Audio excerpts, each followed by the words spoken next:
Il se pose des problèmes d'électricité. Et il s'est posé encore des problèmes de transport, d'inondation. Donc, il faut apprendre à se préparer, ajuster son programme pour être à temps. Sinon, il suffit que 17h juste t'attrape quelque part. Tu ne seras pas arrivé à temps. Le transport est vraiment une casse-tête. Et c'est vraiment ça. Je vais lire avec nous un texte dans 1 Corinthiens, chapitre 3. Je lirai les versets 6 et on descend. La Bible dit, j'ai planté, Apollos a arrosé, mais Dieu a fait croître. En sorte que ce n'est pas celui qui plante qui est quelque chose, ni celui qui arrose, mais Dieu qui fait croître.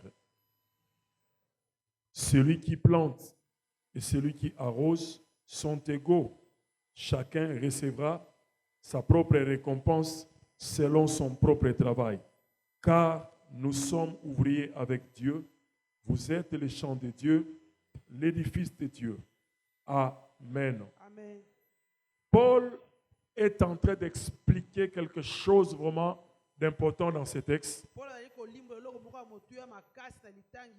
Il dit, j'ai planté, Apollos a arrosé, mais c'est Dieu qui fait croître. Une manière de nous dire, la croissance est un principe qui dépend de Dieu. J'ai planté, j'ai posé des actes, je suis entré dans les activités. Apollos à son tour a fait sa part, mais c'est Dieu qui fait croître. Et écoutez-moi bien, la croissance est un principe qui rassure la maturité. On ne peut pas devenir mature sans la croissance. Quelqu'un peut ajouter des années. Il avait 10 ans, il atteint 20 ans. Mais cela ne garantit pas la croissance, moins encore la maturité. C'est la croissance qui garantit la maturité. Moi, Paul, j'ai planté. Apollos, à son tour, a fait sa part. Mais c'est l'Éternel qui fait croître. C'est la croissance qui garantit la maturité. Toute personne qui ne croit pas, il peut demeurer dans les activités, mais il ne deviendra pas mature. Et comme conséquence, il aura toujours le résultat des enfants. Nous allons parler ce soir du processus de la maturité. Le plus grand principe qui garantit la maturité, c'est la croissance.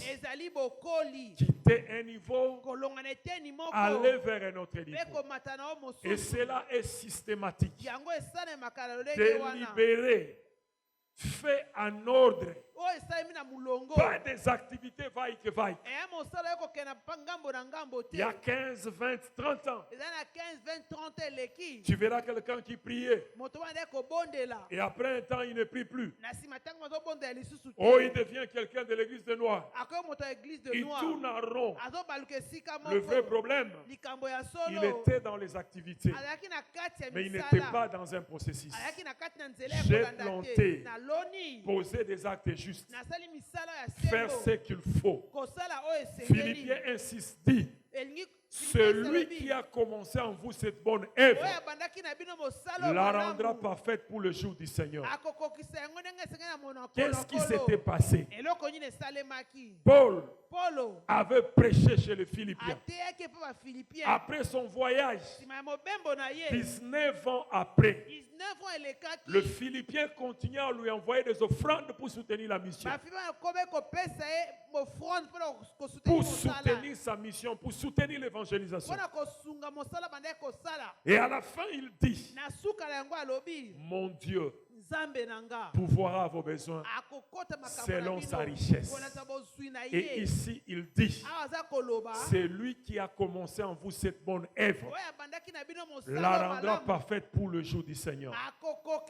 Dieu vient perfectionner que ce qui est dans sa volonté.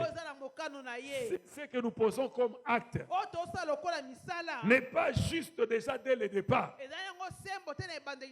Dieu ne viendra pas l'affermir. Dieu ne peut pas affermir ce qui n'est pas dans sa volonté. Dieu ne peut pas affermir ce qui n'est pas juste. Dieu ne viendra pas faire croître ce qui n'est pas correct. J'ai planté, Apollos a arrosé, Apollos a complété, mais l'Éternel fait croître. Le processus de la croissance commence par ce qui est juste. Ne t'attends pas que Dieu vienne se mêler ce qui n'a pas commencé. On doit commencer avec quelque chose qui est dans la volonté de Dieu. Quelque chose qui raconte l'intention du cœur de Dieu. Quelque chose qui est juste devant Dieu. Alors, quelqu'un d'autre viendra compléter. J'aimerais parler de trois choses. La première chose, c'est poser des actes justes. Rassure-toi que ce que tu fais est juste. Rassure-toi que ce que tu fais dans la volonté de Dieu. Rassure-toi que Dieu, s'il regarde ce que tu fais, si Dieu regarde ce que tu fais, il dira que c'est mon œuvre. Parce que la chose est juste. Si tout commence par là, rassurez-vous que la suite sera rassurée. La Bible dit l'Éternel est celui qui sonde le cœur et le rein. Celui qui regarde la chose dès le commencement. Il regarde le mobile. Il regarde l'intention. Il regarde l'originalité. Il regarde par où nous commençons. Chez les Juifs, il était considéré, si on coupe quelqu'un de membre inférieur, il peut vivre. Mais si on les distribue, on les partage par deux, par le rein, il ne pourra pas vivre. C'est comme un commencement. L'Éternel est celui qui sonde le cœur et le rein. Il regarde chaque chose par où ça commence. Il regarde l'intention et le mobile. Il regarde ce qui nous anime. Il observe dans la profondeur. Tu commences à la droiture. Tu commences à la justice. Et tout ce que tu commences à la volonté de Dieu, indirectement, c'est une manière d'inviter Dieu. Et Dieu se verra dans ce que tu seras en train de faire. Je plantais. Apollos a arrosé. Lorsqu'il parle du deuxième principe, Apollos a arrosé. C'est le partenariat et la complémentarité. Souvent les noirs échouent parce que l'un commence, l'autre vient les combattre. Ils n'ont même pas besoin de démons. Et même ils jouent parfaitement le rôle de démon. Tu verras un Véclibien. Si c'est Dering qui joue avec une équipe de Maroc, il est prêt à agir pour que Dering puisse perdre. Vice versa. Même si c'est Véclub qui joue et lui est de Dering, il est prêt à agir pour que Véclub joue. Mais comment vous allez avancer? Vous êtes mûrs et qualifiés pour jouer le rôle du diable. Le diable peut dormir, vous-même vous jouerez le rôle de vous empêcher pour ne pas avancer. J'ai planté, Apollos a arrosé. La croissance est possible que là où il y a la complémentarité et le partenariat véritable. Tu dois savoir que lorsque ton frère réussit, c'est déjà quelque chose pour nous tous. Mais si tu as peur que ton frère réussisse, c'est déjà la base de l'échec. Tu sais, quand tu arrives au Nigeria, si seulement un Nigérien voit Made in Nigeria, il va acheter le Made in Nigeria plus que tout. Mais chez nous, ce que ton frère a fait, même c'est une qualité plus que ce qui est de l'extérieur, tu préféreras ce qui est importé. Parce que ça, c'est ton frère qui l'a fabriqué.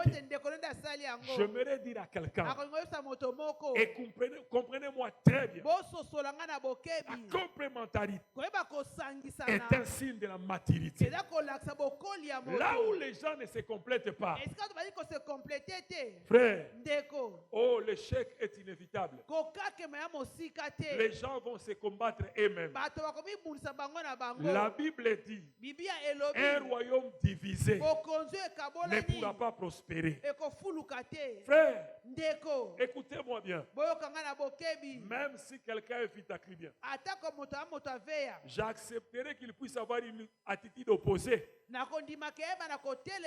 Le jour où V-Club joue avec des rings, mais si V-Club joue avec une équipe de l'étranger, même si tu es des ringmen, ces jours-là tu deviens V-Clubien.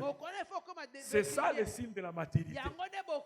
Mais vous serez d'accord avec moi, ça n'existe pas chez les Congolais. Qui dit que tout le monde, nous-mêmes, nous sommes qualifiés pour notre échec.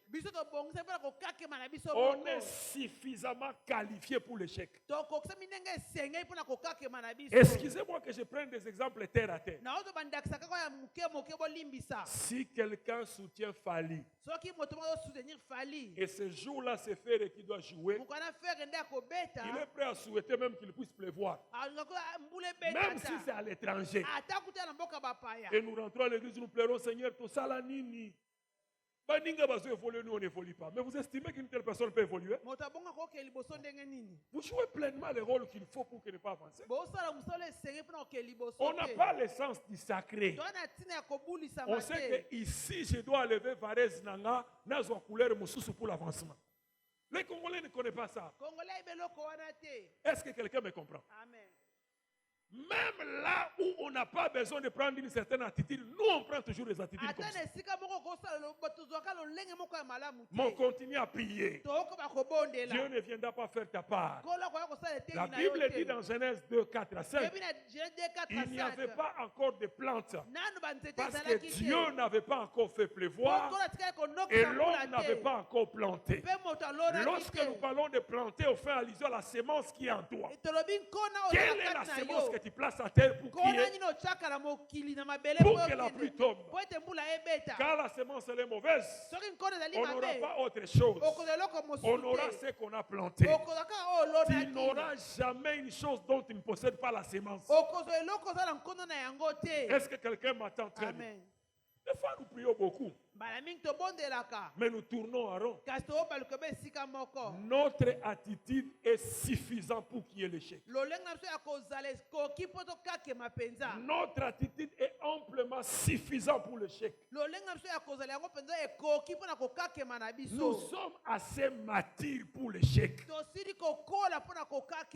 Oui, je vous dis la vérité. Mais le mal, c'est que l'homme voit seulement le mal ailleurs, sauf là où il est. Les Africains pensent toujours que l'Afrique n'avance pas parce que le blanc nous empêche. Mais non, mature intelligent, on ne peut pas l'empêcher 1000 ans. On ne peut pas l'empêcher 200 ans. On ne peut pas l'empêcher 50 ans. Il finira par réfléchir et chercher des solutions. J'ai planté. Ça c'est Paul. Apollos a arrosé. la complémentarité, le partenariat. On ne réussit pas sans partenariat. Dieu a créé l'homme comme un être social. Tu dois avoir des gens qui te soutiennent pour réussir. Tu dois avoir des gens qui te soutiennent pour avancer. Lorsqu'il n'y a pas de partenariat, frère, on tournera à rond. La Bible dit dans Proverbe que le projet échoue faute de conseillers. Tu as besoin d'être bien entouré. Tu as besoin d'être bien accompagné. Tu as besoin de gens solides à tes côtés pour avoir le résultat et être en mesure de bâtir un bon partenariat est un signe de la maturité. Lorsque tu n'arrives pas à bâtir le véritable partenariat, c'est un signe de maturité. Et tu dois savoir discerner l'apport de quiconque est à tes côtés. Tel doit être à tel endroit. Tel doit être à tel endroit. Il faut placer chaque personne à sa place. Chaque chose à sa place. Ainsi, il y aura le résultat. Les projets échouent faute de conseillers. Il faut bien se faire entourer. Et lorsque tu es mal entouré, n'hésite pas à remplacer. Sinon, tu n'avanceras pas. On ne réussit pas par les émotions. On réussit à cause de l'intelligence et la sagesse. Il y a des endroits où il faut mettre des émotions de côté. Est-ce que quelqu'un est avec moi? Amen. La Bible dit, la femme sage bâtit sa maison.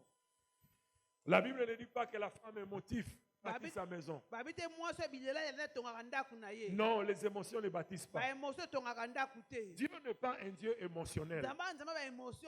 Devant une porte, on a besoin de la clé pour ouvrir et passer.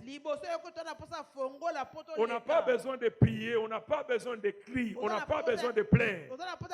On a besoin de la clé pour passer.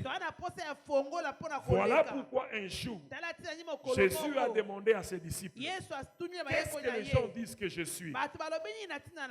Il dit, les gens disent que tu es Élie. Les autres disent que tu es Jérémie. Et les autres disent que tu es l'un des prophètes. Mais il leur demandera, et vous, que dites-vous que je suis? Pierre répondra en disant, tu es le Christ, le Fils du Dieu vivant. Et Jésus dira, tu es Pierre. Mais si c'est ce que tu viens de dire, sur cette révélation, je bâtirai mon église. Et les portes de l'enfer ne prévaudront pas contre elle. Et la Bible dit, dès ce moment-là, avant cela on dit, je te donnerai les clés du royaume. Et dès ce moment-là, il commença à leur parler. Après avoir reçu cette révélation, quelque chose a changé. L'accès a été donné. Là où il n'y a pas la clé, il n'y a pas d'accès. Le processus de la maturité. La première chose, poser des actes justes. Parce que ce qui commence bien, Dieu le fera croître. La deuxième chose, Apollos a arrosé. Un bon partenariat. J'aimerais dire à quelqu'un, lorsque tu n'as pas de bons partenaires dans la vie, tu peux tourner à rond année après année. Et là où il y a un leader réussi, ça signifie qu'il a été bien entouré. Apollos a arrosé. Apollos a complété. Il ne s'est pas opposé à ce que Paul a semé. Il a complété. Il y a eu le partenariat. Et enfin, on dit Dieu fait croître. La croissance est le processus qui amène à la maturité.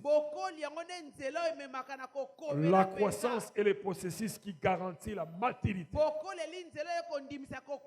Et là où il y a la maturité, il y a le résultat. Là où il y a la maturité, il y a le résultat.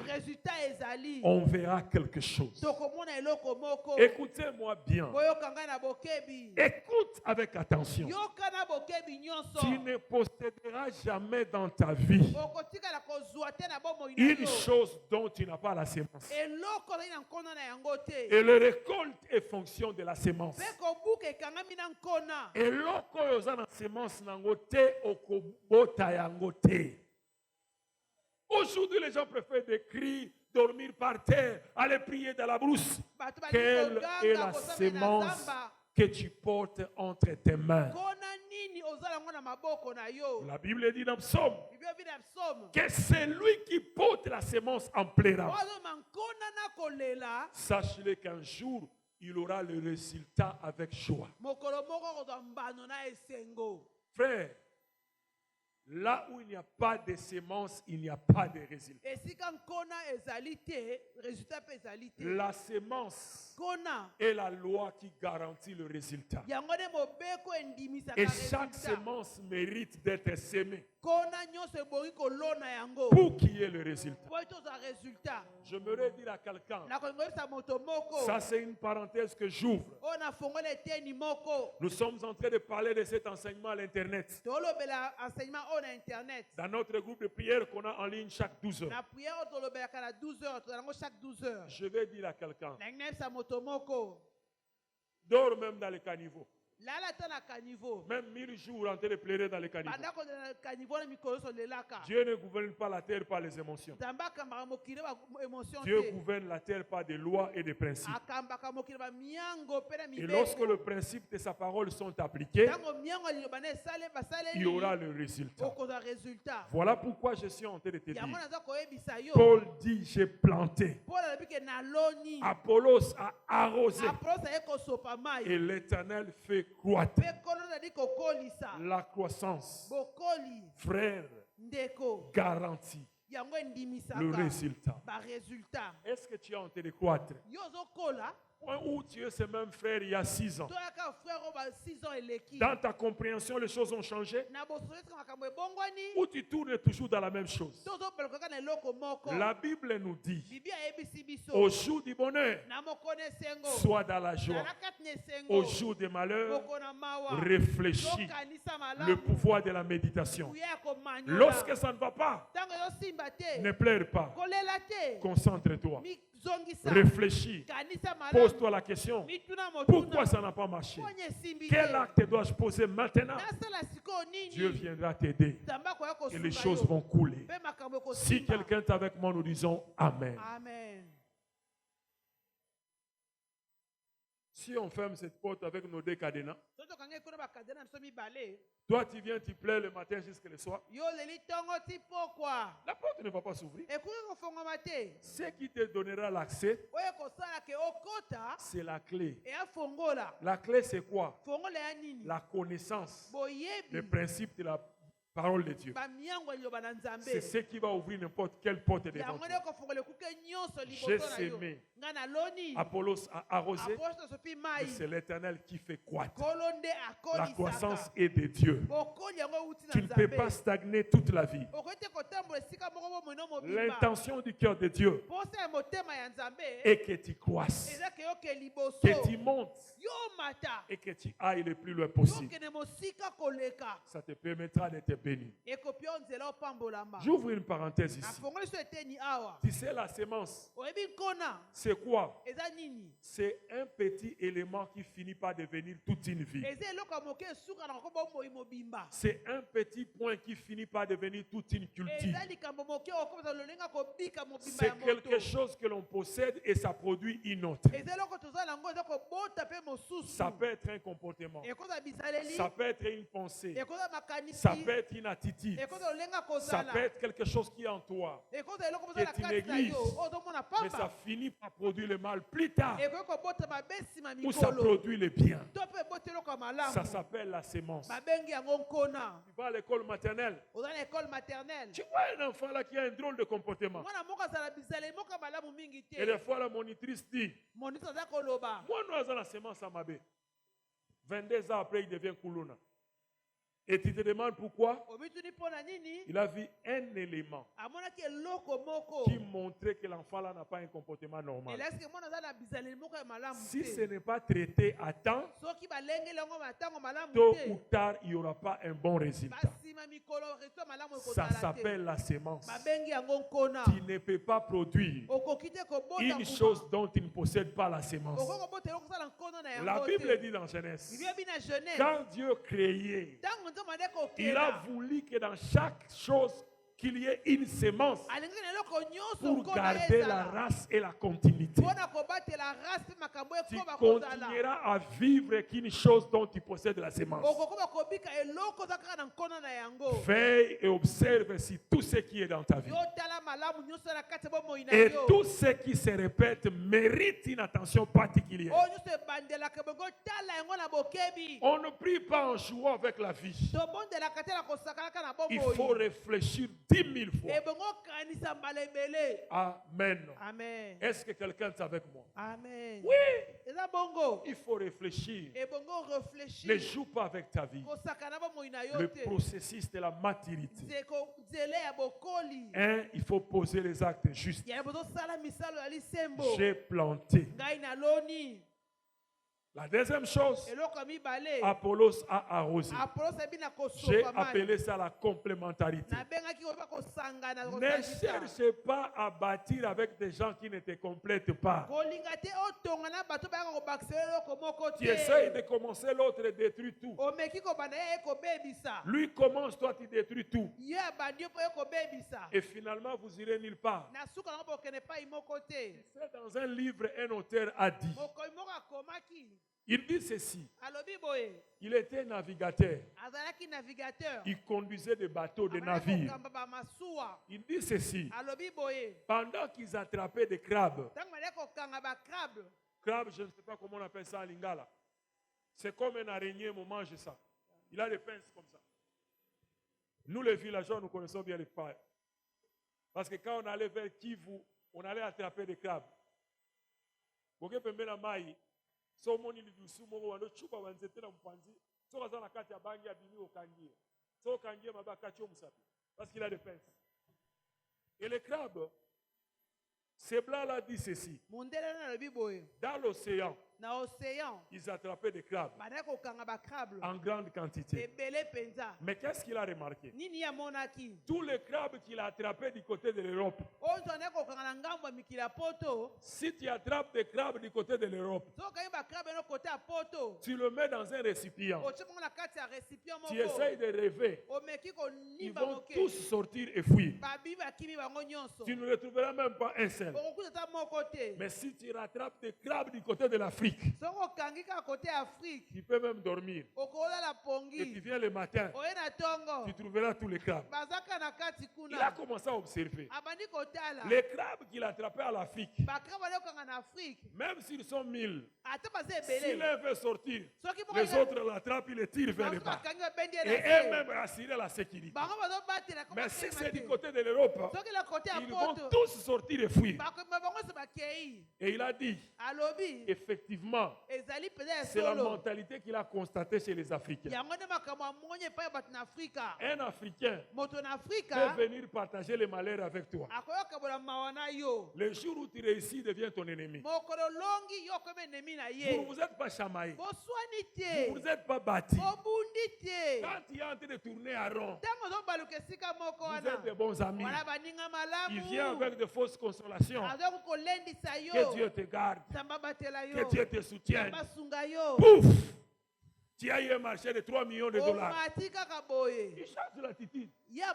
Vous ne vous êtes pas chamaillé. Vous ne vous êtes pas battu. Il ne va ni te féliciter, ni t'acclamer. Il change l'attitude. J'aimerais te dire, si tu es un enfant de Dieu, tu ne dois pas accepter une telle sémence dans ta vie. On ne réussit jamais seul. La Bible dit dans Hébreux, chapitre 11, on nous cite les héros de la foi. Et lorsqu'on arrive à la fin, la Bible dit, Dieu n'a pas voulu qu'ils arrivent à la perfection sans nous, la volonté de Dieu, et que nous tous, nous allons à la perfection. Et l'Église est l'endroit de l'accomplissement des desseins de Dieu. J'aimerais dire à quelqu'un, ne sois jamais jaloux dans ta vie et qu'on ne trouve pas le brin de la jalousie dans ta vie. Amen. Amen. Oui. Un jour, il y avait un homme de Dieu qui enseignait aux jeunes gens. Il enseignait aux jeunes gens. Un autre homme de Dieu l'a appelé. Il lui a dit en Swahili, où on est chez Batoto Ibitu. Mais Batoto Pita. Ozo la Sabana Biloko Bakole Kabiso. Papa, quel raisonnement? Pendant que moi je vous montre ça, et tu crois que moi je croise les bras? Quand je fais sortir 10, je travaille 40. Amen. Amen. Oui. Ça, c'est l'attitude d'un homme normal. Un jour, j'avais une école. J'étais en train de programmer les cours. Un homme de Dieu m'a dit, ah, daddy, moi je me dis, pourquoi les gens sont comme ça? Les gens ont toujours peur. Frère, tu as peur de quoi? Tu as peur de quoi? Si le frère Jean-Pierre réussit, ça signifie qu'il est possible que les humains réussissent. Ton tour aussi arrivera. Ne sois pas jaloux de quelqu'un. N'aie pas peur. Ta saison de réussite arrive. Quelqu'un a réussi, bénis-le avec joie. Ton tour aussi arrivera. N'aie pas peur. Ne tombe pas dans des calomnies, commérages, médisance, n'importe quoi, même des faux témoignages. Tu es prêt à en fabriquer juste pour que l'autre soit sali. Il est sali et ensuite toi tu auras quoi? On ne réussit pas derrière l'échec de l'autre. On ne réussit pas derrière l'échec de l'autre. Ne cherche pas à faire tomber ton frère. Croire que c'est le capital qui te donnera l'ascension. Non, bien-aimé. Non. J'aimerais te dire une chose. Veille sur la sémence qui est en toi. Parce que Dieu ne fera croître que ce que tu possèdes.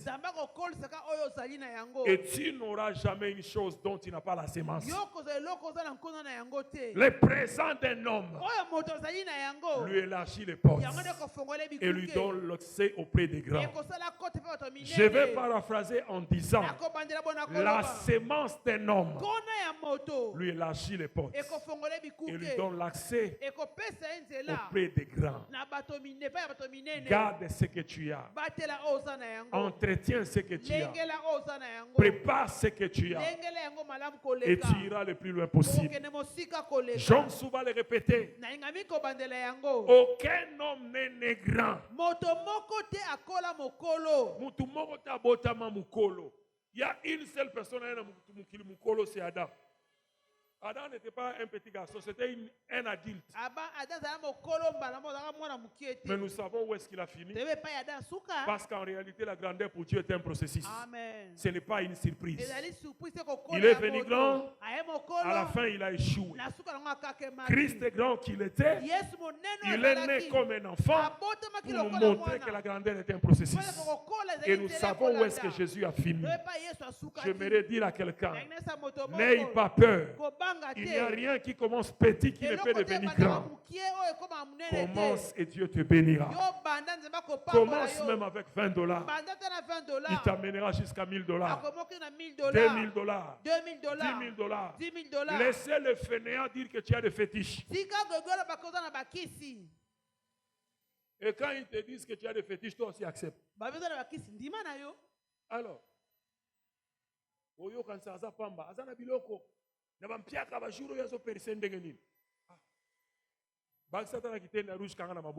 comme ça qu'il a perd très très bien. Comme lui t'appelle un féticheur. Lui veut tout attribuer au diable. Laissez-les avec le pessimisme. Mais moi, je te dis qu'avec Dieu, on peut réussir. Avec Dieu, on peut réussir. Vous savez, lorsque le produit Coca-Cola a commencé, le propriétaire n'en a vendu qu'une seule quantité. Mais aujourd'hui, c'est un produit mondial. J'aimerais te dire, tu peux commencer petit. Mais le jour de la grandeur arrive. Monte et va vers la maturité. Tu as essayé, ça n'a pas marché. Glorifie Dieu. Tu continueras à avancer petit à petit. Oh frère, j'en avais que $20. J'ai vendu. J'ai eu que 30. N'aie pas peur. Continue. La fois prochaine. Et je vais vous dire une chose. Les commerces qu'on commence déjà avec beaucoup d'argent, il y a le risque d'échouer. Tu commences les commerces avec $4 millions. Tu auras du mal à gérer ça. Tu n'as pas encore une bonne information. Tu n'as pas encore la maîtrise. Mais tu commences ton commerce avec $4,000. C'est facilement contrôlable. Avec $10,000, tu peux contrôler. Et ça monte petit à petit. Tu commences avec des milliards. Sache-le que c'est risquant. Est-ce que quelqu'un m'écoute très bien? Frère, la maturité est un processus. You must grow up. Tu dois grandir, monter, avancer et avancer davantage. Il faut que cela arrive dans ta vie. Je vais te dire une chose. Tu n'as pas commencé tes études directement à l'université. Tu as commencé à l'école maternelle, primaire, secondaire, ensuite l'université. Bref, tu as été préparé à atteindre certaines choses. Je vais dire à quelqu'un, la croissance est de Dieu, mais elle arrive là où il y a un processus. Il faut savoir se préparer. Je dirais quelque chose de pratique. Lorsque tu commences quelque chose, au bout de 4 ans, tu peux examiner si tu peux continuer ou non. C'est ton domaine ou non. Au bout de 4 ans, tu peux examiner. Tu regardes, tu évolues et tu vois. Frère, il y a un boxeur. C'était un Congolais. Il était un partenaire de sparring. Sparring. C'est-à-dire avant le combat, on essaye de se battre un tout petit peu, mais c'est dans le cadre d'entraînement. Et des fois, il avait les palettes, c'est les histoires là qu'on porte en main. Et le boxeur frappe sur les choses. Il y avait un boxeur qui devait livrer un très grand combat. Alors lui, il prenait les gants là, il mettait, on frappait sur ses mains. Et à la fin, on lui payait quelque chose. Alors le boxeur l'a frappé. Il a dit, mais non, toi tu n'es pas boxeur. Mais tu fais tous ces mouvements avec beaucoup de facilité.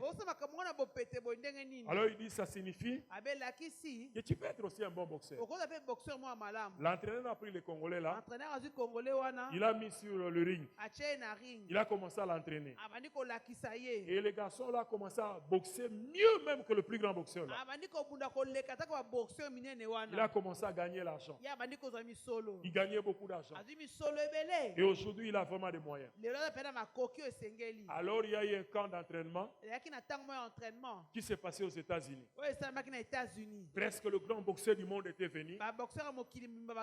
L'un des meilleurs entraîneurs américains organisait les camps d'entraînement pour les boxeurs,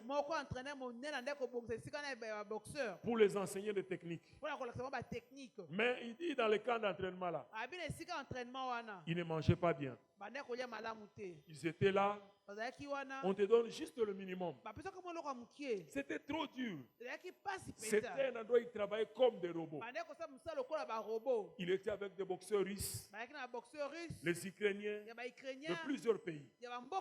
Pendant ce temps-là, lui ne savait pas. Les Russes, les Ukrainiens s'arrangeaient. En dehors de la nourriture qu'on leur donnait là-bas, si c'est le temps de repos, ils allaient manger dehors. Et ils revenaient comme si de rien n'était. Pourvu de tenir. Lui n'a pas tenu. Il a l'impression que c'était trop dur. Il a abandonné. Il est rentré en Afrique du Sud et les autres continuaient. Mais dans moins de 2 ans, tous ses amis qui étaient dans ces camps d'entraînement étaient devenus des champions du monde, des multimillionnaires. Ils ont beaucoup d'entreprises. Aujourd'hui, ils sont riches. Lui n'avait pas assez de sagesse et l'endurance pour continuer à tenir. Certes, lui n'est pas devenu pauvre, mais tous ont avancé plus que lui, parce que lui, il avait lâché. J'aimerais te dire, tu as commencé. Paye le meilleur de toi-même. Nous aimons le résultat sans travail. Travail. Donne le meilleur de toi-même. Tiens bon. Prie pour ce que tu fais. Fais encore quelque chose. Tu as déjà fait quelque chose. Ajoute encore quelque chose. Et Dieu t'aidera à avancer. Ne lâche pas rapidement. Ce qui détruit chez nous, nous aimons la facilité. Tu vois un joueur de football qui boit la bière comme un petit démoniaque. Mais toi, tu es un joueur de football. Ton travail demande la condition physique. Il est tous les jours là dans des bars, dans des boîtes de nuit. 3 ans, 4 ans. Il a déjà un GoFront. Il ne sait plus jouer. Il veut s'improviser entraîneur. Non. Souvent les Noirs n'ont pas une longue carrière. Parce que souvent ils ne sont pas disciplinés. Les Noirs ne savent pas gérer l'élévation. Quand il est élevé, il oublie le principe qu'ils l'ont élevé. Sois un homme discipliné. Paye le meilleur de toi-même. Sois endurant. Ne lâche pas. Rien ne commence petit qui ne peut devenir grand. Dieu te bénira. Il t'amènera le plus loin possible.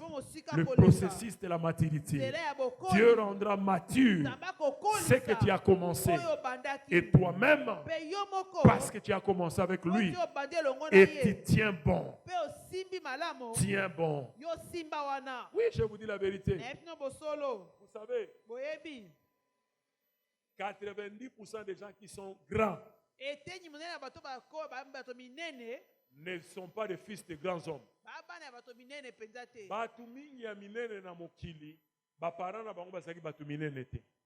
La plupart bautaki na se bakomi batu minene. Quelqu'un est avec moi? Amen. Combien peuvent croire que Donald Trump, le président actuel des États-Unis, un milliardaire, qui peut croire qu'il était le conseiller financier de Mike Tyson? Mais remarque, là où la sagesse et l'intelligence peuvent bouleverser les choses. Moins de 50 ans. L'autre est milliardaire, l'autre est ce qu'il est. Une manière de nous dire, l'intelligence et la sagesse t'aidera dans la croissance. Tu évolueras et tu iras loin. Ne joue pas avec la vie. Ne joue pas avec la vie. Prends le temps de prier et de chercher la face de Dieu. Et Dieu va t'aider. Si tu es avec moi, nous disons Amen. Amen. Oui. Là où il y a les cibles et la détermination, et la détermination, l'homme finit toujours par réussir. Yoso mona motu. Abandai kobeta bale. Bale ekati ba classe na ye. Abeta akaka bale wana na mutema moko. Na discipline na suka échoué. Billy Graham a dit, il ne faut pas mettre en jeu ce que tu ne veux pas perdre. Et s'il faut tout abandonner pour une chose, il faut se rassurer qu'on aime la chose et on le fait avec passion. Quelqu'un est avec moi? Amen. Combien d'entre nous ici tu fais ton travail avec passion? Avec tout ton cœur, avec la détermination, au point que ça peut même remplacer la nourriture dans ta vie. Ma nourriture, c'est de faire la volonté de mon Père et de l'achever. Qu'est-ce que tu fais avec passion dans la vie? Souvent, on n'est pas très déterminé. Et ça dérange. Je finis avec ces derniers exemples. Un jour, c'était au Nigeria. Il y avait le match de football des colonies. C'est-à-dire, tu vois au Nigeria, il y a des Ghanéens, il y a des Congolais, il y a des Burundais, il y a des Rwandais, il y a des Burkinabés. Alors, il y avait des tournois des vétérans qu'on organisait. Et qu'est-ce qu'on a constaté? Quand il y avait les Congolais qui jouaient avec les Nigériens, les Gabonais, ainsi de suite, on s'est rendu compte que le meilleur vétéran était des Congolais. C'est seulement les Congolais qui gagnaient. Alors les entraîneurs ont dit, non, non. Le football que les Congolais jouent ici, c'est comme si ce sont les vrais joueurs. Alors ils venaient pour les acheter. On te prend, on te donne un logement, une voiture, $2000 chaque mois, on te met dans les camps d'entraînement. Si tu t'améliores, on te donne une équipe où on va te payer correctement. Mais qu'est-ce qu'on constatait? Les Congolais fouillaient toujours. Ils fouillaient pourquoi? On te donne tout ce que tu cherches. Mais il va disparaître. Il n'accepte pas la discipline. Quand on lui donne seulement $2000 et une voiture, il voit la voiture, il change d'état. S'il était comme à Kinshasa, il va qu'il quitte. On apprend là-bas qu'il fait si c'est quoi le Maléwa ou quoi là, il laisse le football. On s'est rendu compte que les Congolais n'ont pas les sangs professionnels qui donnent leur meilleur pour atteindre un objectif. Je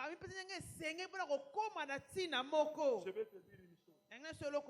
Toi, tu es chrétien. Tu dois être professionnel dans ce que tu fais. Amen. Il faut le faire bien et très bien. Et retiens la date d'aujourd'hui. Tu n'échoueras pas.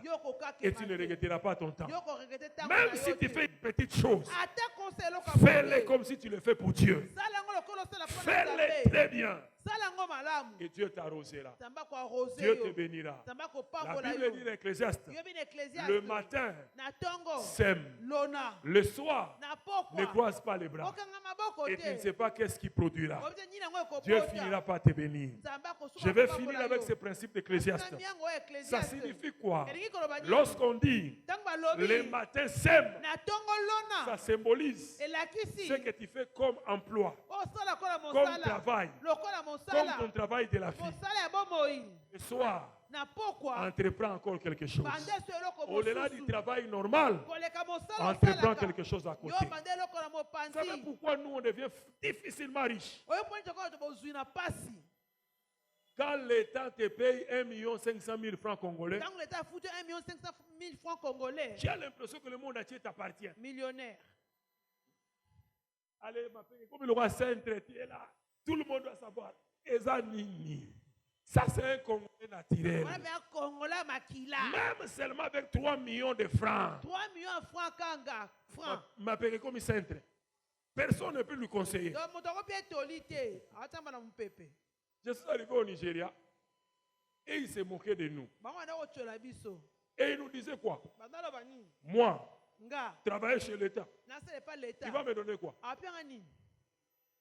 Moi, aller travailler comme un paye $500, c'est quoi ça?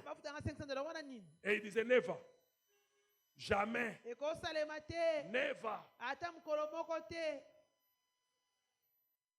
Tu vois comment il raisonne? Tu vas dans des bars. De lundi à vendredi, les gens ne sont pas dans les bars. Tu les verras seulement samedi, dimanche. Pendant la semaine, c'est les cailloux. C'est les boulots. Tu sais que les hommes sont terribles dans les boulots.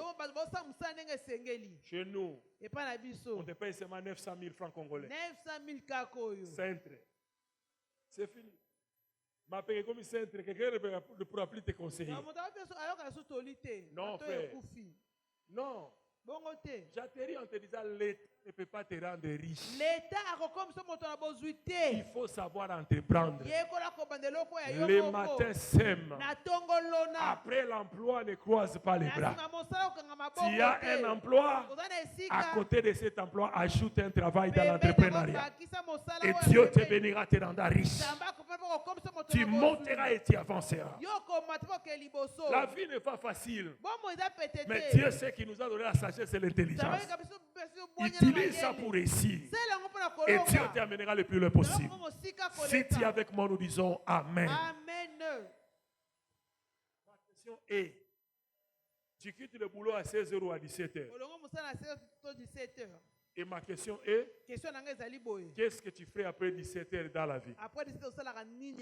C'est ce qui détermine ta richesse. C'est-à-dire, la richesse ne vient pas de l'emploi.